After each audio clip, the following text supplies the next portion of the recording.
Sorry for rushing off. Again, if I pass the limit by more than 15 minutes, somehow this, I should start stopping at 14 minutes. So if I look at number 20, if I go past 15 minutes, YouTube won't let me upload the video by a lot. So here I'm going to look for the foci, and that would be the square root of the larger minus the smaller. That would be the square root of 2. Remember, you are going to apply that on the stretch side, which is called the major. So the foci obviously are going to be on the y-axis. I could tell that just by looking at the problem. And I'm going to move, I'm redoing this video. This is 1. This is the foci right there, and this is the foci right there. A bit past that 1. This is radical 2, and this is negative radical 2. And that would be it. So vertices and foci, things I should know. Major and minor come up, not in this class, but in different classes, and I'm telling you what they are. You can know the problem. The next problem up is number 18, and we do the same thing. We first set this equal to 1, that's the key. And this becomes x squared over 7.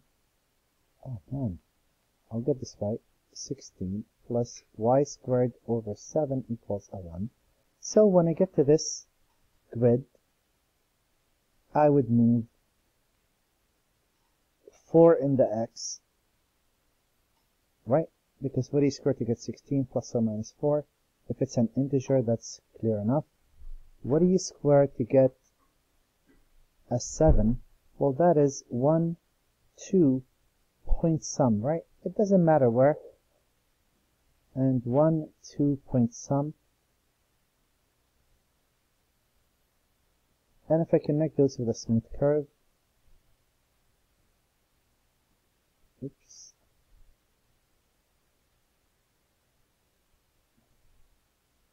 there's the ellipse. Now keep in mind, this is the major because that's the more stretched side. These are called vertices, even though they're not asking for those. We want to know where is the center on every graph. That's 0, 0. We want to know where the foci are. The fact that I see that the major axis is on the x-axis, I know they're going to be plus or minus a value. And how do you find that? That's the square root of 16 minus 7. That's the square root of 9, which is 3 units. So if I move 3 units to the right, 3 units to the left, that makes this the square root of 3 and negative this. I'm sorry. That will make this 3 and negative 3. My mistake. And one more on those before we go on to the next idea. And number 24, same idea. If I divide by 4, 2, 2, 5, I'm looking at x squared over 25 plus y squared over 169 equal 1. They do that a lot in these sections. So if I look at how far do I stretch to 5, 1, 2, 3, 4, 5, 1, 2, 3, 4, 5. I'm going to stretch in the y to 13, 1, 2, 3, 4, 5, 6. Oh boy. I'm going to rescale this, and I'm going to say this is 2, 4, 6, there's 5, and 2, 4, 6, there's 5, right? And I'll label it since I'm rescaling this, and then I'll say that is 2, 4, 6, 8, 10, 2, 4, 6, 8, 10, 12, 14, 13 is right there, and 2, 4, 6, 8, 10, 12, 14. The reason I don't want to scale the x and the y differently, I want to show that the stretch is along the y. Oh, I went to the wrong one. I want to show clearly that the stretch is along the y for you to see where the major is. And the reason you need to know where the major axis is, the stretch side, is that you need to know where the vertices are. That's a must. And you know that if you find the foci, that is the square root of 169 minus 25. That is the square root of 144. That's 12 units. So you would know that you would move 2, 4, 6, 8, 10, 12, and 12. And you would label that on the side, and everybody's happy. The foci are along the y, so x is 0, up 12, down 12, and they're there. That's all we need. On number 26, they say give information, exercise 25 and 26. So given information about the foci and the vertex of an ellipse, it's centered at the origin. Find the equation. Well, the equation is x squared over plus y squared over equals a1. That's where you begin. I know that because it's centered at the origin. This says the vertices are 0, 5. You're going to graph it. But if the vertices are 0, 5, doesn't that mean you went up 5 and down 5 and squared it? And the foci, do you notice they're on the major axis? 1, 2, 3, 4. 1, 2, 3, 4. Call this a squared. Wouldn't foci be the square root of the larger minus the smaller? Now, how do I know 25 is larger than a squared? Because this is the major. That's where the foci are, and that's where the vertices are. And wasn't this 4 units? If I want to solve this equation, don't you square both sides and swap those? And that tells me that a squared must be a 9. And there's my equation for this ellipse. As for the hyperbola, hyperbolas look something like this.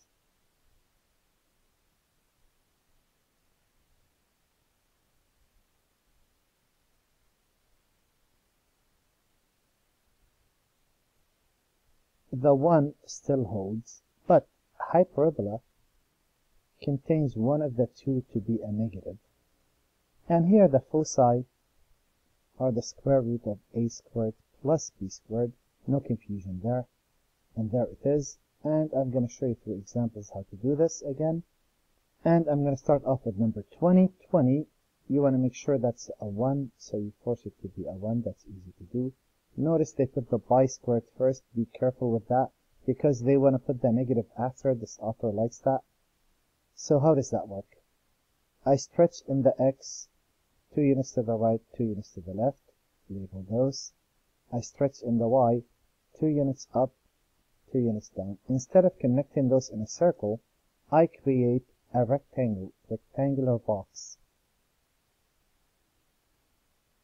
And through that box will be 2 asymptotes. 2 lines passing through the center.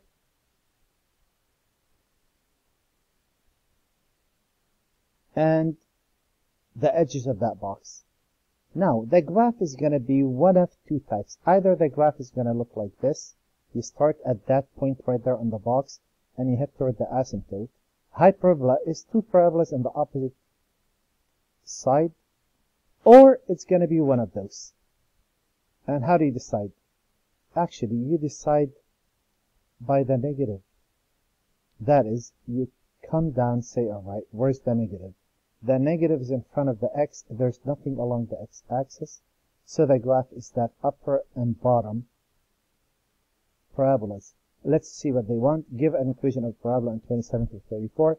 Put each in standard form. We did. And find the hyperbola's asymptote. I'll get to that in a minute. Then sketch the graph of the hyperbola, including the asymptote and the foci. Alright, they want the asymptotes and the foci. Well, let's see. We have a center at 0, 0. We have foci. We're going to take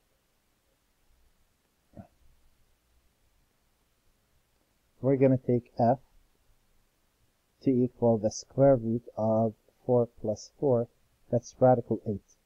Radical 8 is 1, 2, 3, about right there.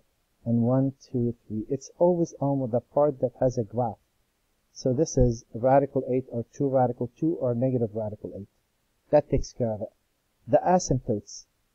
It's very simple to do. It's always y equal plus or minus mx. The rise over the run. Don't you rise 2 units and you run 2 units? And it's no big secret. the rise is always going to be what's underneath y because that's how you rise. And the run is going to always be what's underneath x. In this case, it doesn't make a difference because those are equal. On the next problem, you'll see a slight difference. And on the next problem, we look at, again, the same deal. We want this to be a 1. That's where we begin. That's the key. That is x squared over 16 minus y squared over 9 equals a 1. So I would know that I'm going to stretch in the x direction for 1, 2, 3, 4. 1, 2, 3, 4. In the y direction, a 3, 1, 2, 3. And the 1, 2, 3. And if I create my rectangular box,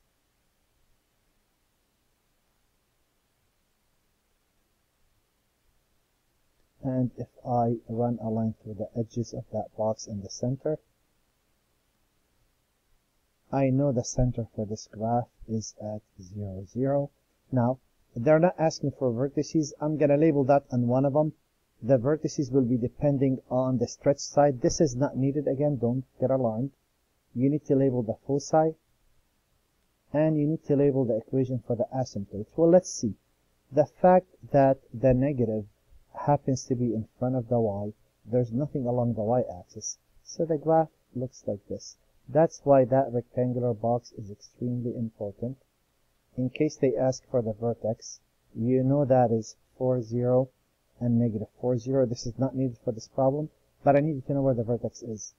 And on the previous problem, it was right there.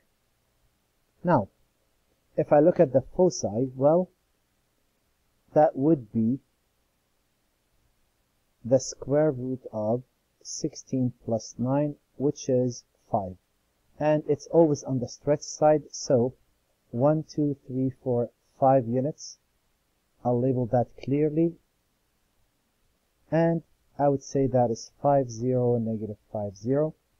I don't like how that looks. I need to look nicer.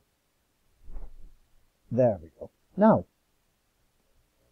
the asymptotes, y equal plus or minus mx. mx, don't you always rise what's underneath y regardless of how this open? And don't you always run what's underneath x regardless of how this opens? So which way the graph opens is irrelevant. It's always the rise over run. Rise is always going to be what's underneath y, and run is always going to be what's underneath x. And we do the same. We try to go backwards. Given some information about the graph, can you tell us where this comes from? You don't need the graph, but it helps a lot if you could just visualize it kind of, sort of. So this says the foci are at 2, 0 and negative 2, 0. Okay, well that tells me the graph opens left and right. Remember what they're saying here. Everything's starting at the origin for now, so it is x squared, it is y squared equal 1. The fact that the foci are on the x-axis tells me that this is positive and this is negative. Now, two things I need. One, I need to figure out what is A and what is B. I'm going to call this A, I'm going to call this B. Here it says the asymptote, the rise over 1 happened to be 1 over radical 3. So the slope of the line is the B based on what I wrote over the A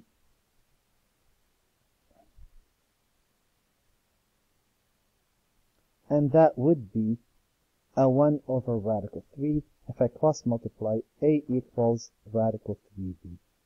And I know the foci is the square root of A squared plus B squared, and that turns out to be 2 units, so I know A squared plus B squared equal a 4, and I know A equal radical 3B. This is a system of equations. I could substitute this in for A. That would be radical 3B squared plus B squared equal 4. That would be 3B squared plus B squared equal 4. 4B squared equal 4. So B squared equal a 1. I got this to be a 1. And if I put a 1 right there for B, A would be radical 3. So if you square that, that would be a 3. Be careful. It's just a coincidence in this problem that those match.